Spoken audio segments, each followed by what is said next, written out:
కోసం కానీ నా ఫ్యామిలీ కోసం కానీ నిన్ను ఏ పని చేయొద్దని చెప్పాను.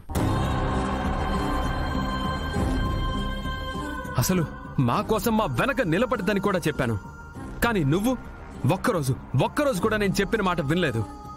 మా వెనకే ప్రతిరోజు ఉంటూ మా కోసమే నువ్వు ప్రతిరోజు కష్టపడ్డావు.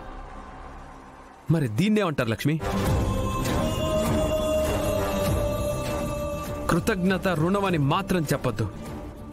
నిజం చెప్పు. ఇప్పటికైనా నీలో దాచుకున్న ఇష్టాన్ని నువ్వు బయట పెట్టు.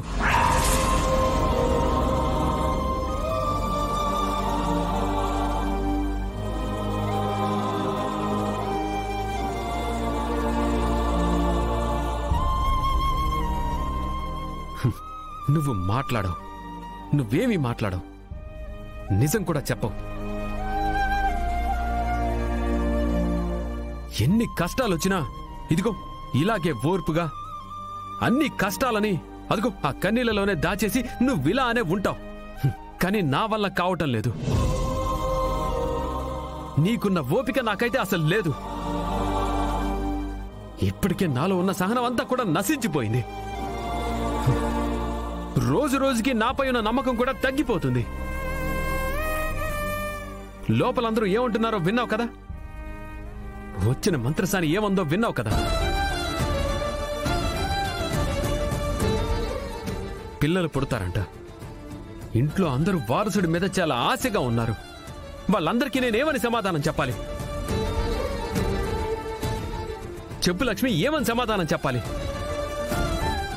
బిహారీ గారు, మీరెవరికి ఏ సమాధానం చెప్పనక్కర్లేదు.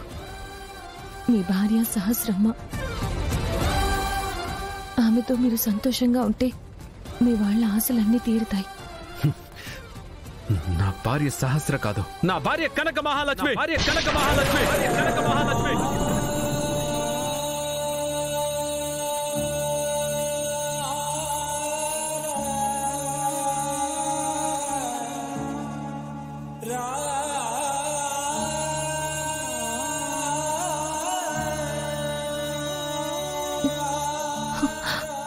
బిహారీ గారు, దయచేసి అరవకండి. నేను అరుస్తాను. ఇంకొకసారి ఇలానే అంటే ఇలానే అరిచి గోల కూడా చేస్తాను. ఎలాగో మామూలుగా నేను నీ గురించి నిజం చెప్పలేకపోతున్నాను కదా. ఇలాగైనా ఆవేశంలో ఇదిగో ఇక్కడున్న అందరికి కూడా చెప్పేస్తాను.